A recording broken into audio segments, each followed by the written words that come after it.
Imagine a river rising at the top of the mountain. He doesn't rush. Don't compete for space. Don't try to prove your strength. Still, it crosses valleys, shapes rocks, and reaches the ocean without ever losing its shape. Essence. Now, look at your own life. How many times have you felt like you were pushing too much, insisting too much, forcing paths that seem to resist every step? There is a tiredness that does not come from the body, but from the soul, a silent tiredness, which arises from the constant attempt to control everything, time, results, people, the future, as if life were a rigid object that only works when pressed. But what if this was an illusion? What if the most powerful path was not that of strength, but that of attunement? What if the maximum result came precisely when you learned to remove your hands, relax your shoulders, and listen to the invisible rhythm that has always been there? In nature, nothing grows under stress. The flower is in no hurry to bloom. The moon does not force its shine. Rain doesn't choose where to fall. It just falls. There is an ancient, subtle, and almost forgotten wisdom that whispers something simple but profoundly transformative. When you stop fighting the flow of life, something starts working for you. This video is not about giving up. It's not about inertia or abandonment. It's about aligning yourself, about recognizing that there is a path where less effort does not mean less power, means more harmony. Maybe you got here because you feel like something needs to change. Maybe there is a silent part inside you asking for rest, clarity, lightness. If this feeling echoes in your chest, stay. Take a deep breath. Let the noise of the world subside for a few moments, and walk with me through this space where the invisible guides, the natural leads, and life leaves from being a battle to becoming a flow. If you feel like there's something invisible guiding your days, this video is for you.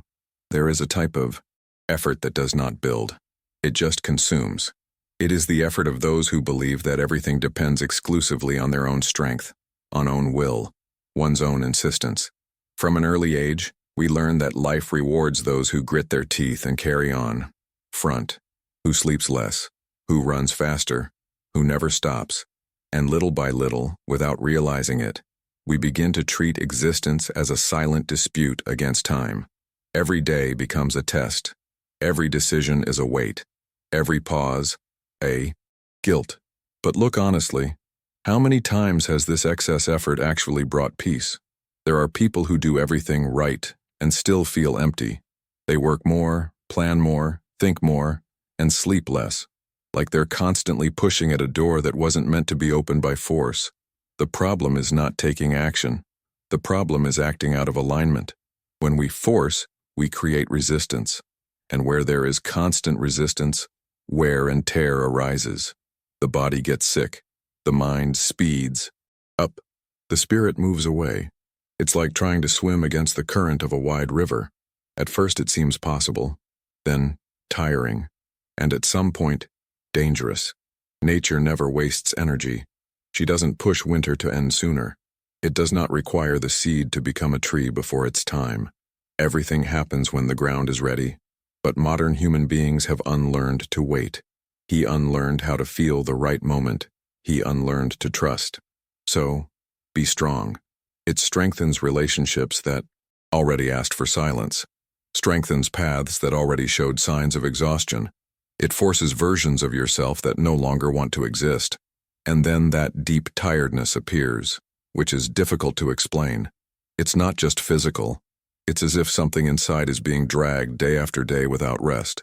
This tiredness is a sign, a soft but persistent call saying, there is another way, a way where the effort does not disappear, but becomes precise, where action is not born from anxiety, but from listening, where movement arises from alignment, not pressure. When everything requires strength, maybe it's because we are out of flow. When everything weighs heavy, maybe it's because we're trying to carry alone what never was made to be carried like this. There is a delicate point where excess control turns into loss of control, where trying too hard produces exactly the opposite of what you want. Recognizing this is not failure.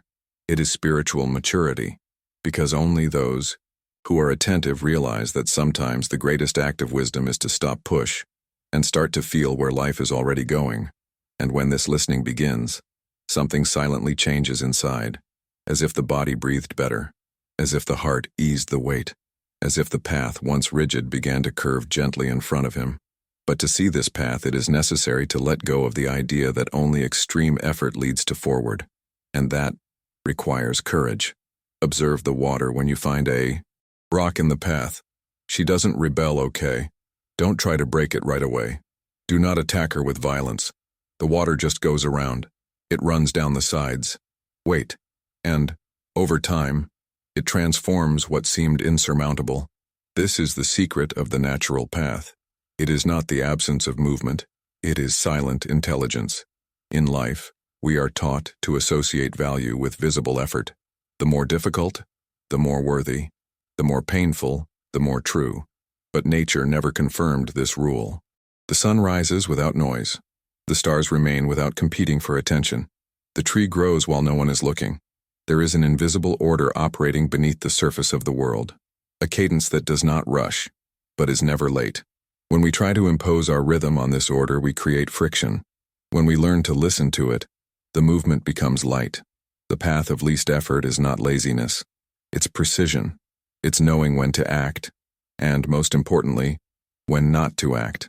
It's recognizing that not every door needs to be pushed. Some open when you stop forcing. Others reveal themselves only when you change direction. Think about how many difficult decisions seemed insoluble until the moment you rested. He slept, breathed, silenced, and suddenly the answer came without a fight. This happens because the tense mind sees little. The relaxed mind perceives hidden paths. When we let go of the obsession with results, something realigns inside. Action starts to spring from the center, not from fear, from feeling, not urgency. In nature, everything grows from the inside out, never the other way around. Forcing is trying to pull the fruit before it ripens. Allowing is trusting that the right time knows how to arrive. Excessive effort is born of distrust, the idea that if we don't do everything ourselves, nothing will happen. But this ignores a simple truth. Life has always been happening before you tried to control it. When you move in tune, the right gesture requires less energy. The right word appears without rehearsal. The correct decision doesn't matter. It's like walking with the wind at your back. You still walk, but don't fight. This path requires sensitivity. Ask to be listened to. Ask for presence. It's not about abandoning goals, but about abandoning rigidity. To let go of the need to prove something to the world. To trust that there is an intelligence greater than blind effort. When you act in alignment, the body does not resist. The mind does not fragment. The spirit does not run out. Everything flows with a naturalness that is almost strange for someone who has spent their entire life forcing it. And perhaps this is the biggest challenge. Accept that the most effective path may be the gentlest one. That what really transforms rarely makes noise. That true power doesn't push. It leads. When you start walking like this, you notice something subtle. The world doesn't demand as much as you thought. Much of the weight came from resistance. And when you release this resistance, a new internal space emerges. A fertile silence. A land where the next step does not need to be calculated, just felt. This is the path where the minimum effort does not diminish the result. He enlarges it. Because now you don't walk alone. There are times when you do all you can. And still, nothing moves. And there are others, rare and silent, where you do almost nothing, and everything falls into place. These moments are not luck. They are alignment. When the effort decreases, the space increases. And it is in this space that the invisible finds passage. There is a subtle intelligence that only acts when the mind stops interfering. She doesn't respond in a hurry. Don't negotiate with fear. It manifests itself when there is listening. Think about the times a solution appeared while you were walking without thinking about the problem, or when a decisive conversation happened at the exact moment you had already given up on controlling the outcome, or when an opportunity arose after you let go of your obsession with making things work. Right. None of this was by chance. It was the invisible finding a body relaxed enough to act through it. When the ego contracts, everything stops. When the ego relaxes, life breathes. Excessive effort arises from the idea of separation, as if you were alone against the world. But when this idea falls apart, something changes profoundly. You begin to notice signs, rhythms, encounters, pauses. They know invisible does not scream. He whispers. It is expressed in the delay that prevents an accident, waiting for a choice to mature, in the silence that protects a relationship. But to hear this whisper, you need to reduce the internal noise. And the biggest noise of all is the need for control. When you try to control everything, you leave no room to be guided. When you trust, something bigger moves with it. This does not mean blind passivity. It means open presence. It's acting when the body says, now, and stop when the body says, enough. In modern life, we are trained to ignore these signs, to go over the tiredness, to disregard intuition, to speed up even when everything calls for a pause. But the invisible only cooperates with those who respect the rhythm. When you slow down, you realize that many decisions don't need to be made immediately. That many answers come alone. That many conflicts dissolve without confrontation. The invisible works best when it is not being observed. Just as the seed grows best in the dark of the earth, there is a type of confidence that does not come from the mind, but from the body. A deep relaxation that says, I don't need to force it now. And it is in this state that things begin to organize themselves effortlessly. You don't need to push real dates. They happen. You don't need to force legitimate paths. They open up. You don't have to fight to be who you are. This reveals itself when the tension drops. The more you align, the less energy you waste. The less energy you waste, the more clarity emerges. And clearly the next step appears simple. Maybe you are living in a time when everything seems heavy. Maybe you are trying to resolve something with your mind that can only be resolved with time, or with silence, or with waiting. If this idea resonates with you, it is a sign that something inside has already awakened. Because recognizing the value of the invisible is the beginning of true spiritual intelligence, not the one that dominates, but the one that cooperates. When you stop fighting the flow, you notice something liberating. Life is not against you. She just responds to the way you move inside her. And when the movement becomes smooth, the invisible begins to work in your favor. No fuss, no promises, effortless, just driving. And maybe for the first time in a long time, you'll feel like you don't have to carry everything alone. That there is something silent, constant, and present walking with you. There is a silent temptation to always intervene, to correct, adjust, speed up, as if any empty space needed to be filled immediately. But life doesn't work like a machine. She breathes. In nature, interfering too much weakens. An overwatered plant will rot.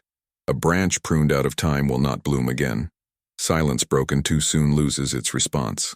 There is a deep intelligence in knowing when not to touch. The wisdom of not interfering is not born from omission, but from attentive listening.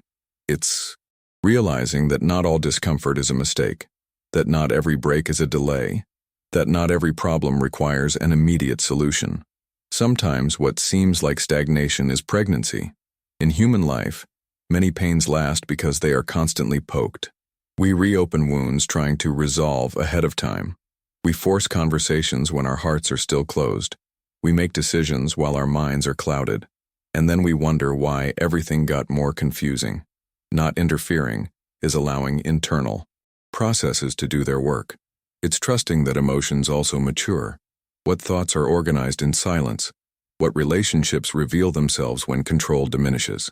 There are times when taking action is essential, but there are others where acting out is just anxiety in disguise. Knowing the difference is an art. The impulse to intervene is often born out of fear. Fear of losing. Fear of being left behind. Fear of not being enough. But when you look deeper, you realize many things resolve themselves when you stop getting in the way. How many times has an answer appeared after you gave up thinking about it? How many times has a conflict lost strength when you stopped reacting? How many times has clarity come the next day after sleeping? This is no coincidence.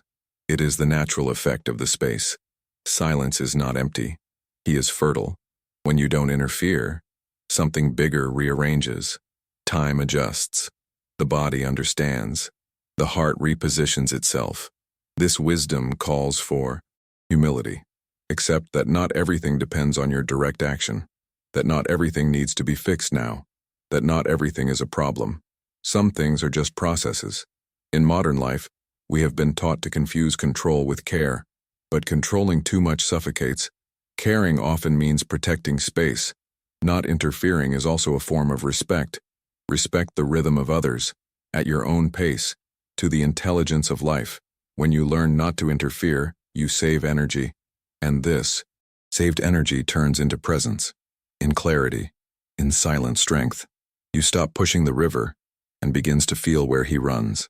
There is a strange lightness to this place, as if the world stopped demanding answers all the time, as if you don't need to prove anything to anyone. The wisdom of not interfering does not promise control. She offers peace, and this peace does not come from the certainty that everything will work out. It comes from the confidence that you will know how to act when the time is right.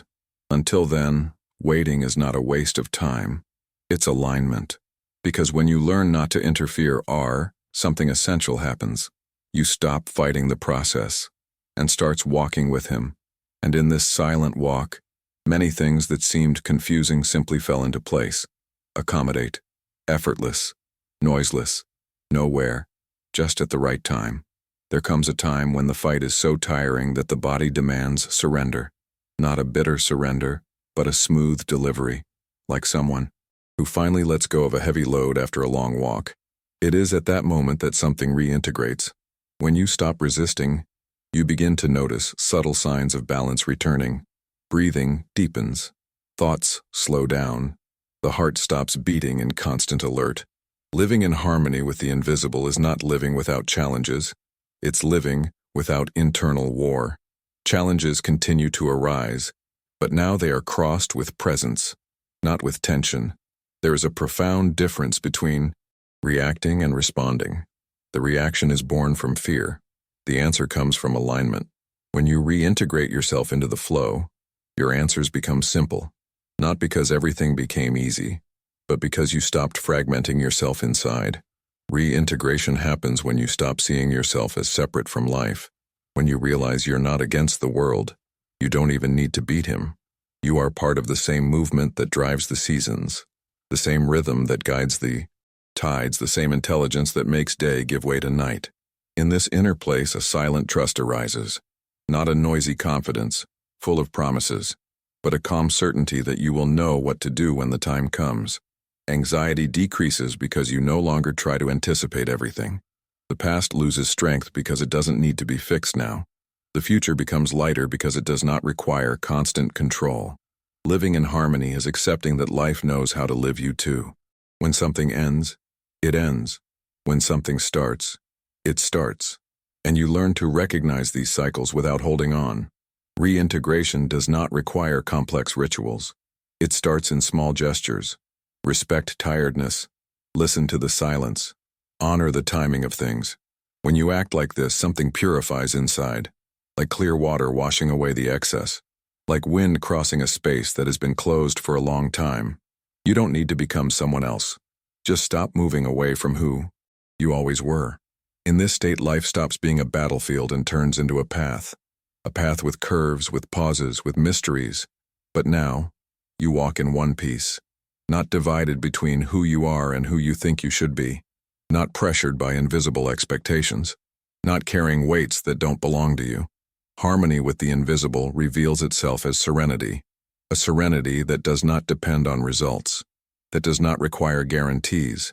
It is born from trust in the movement of life, and the willingness to walk with him step by step. And perhaps the biggest sign of this reintegration is simple. You start to feel like you are exactly where you are supposed to be, even without all the answers, even without full control, even without excessive effort, just present. And in that gift, something in you rests.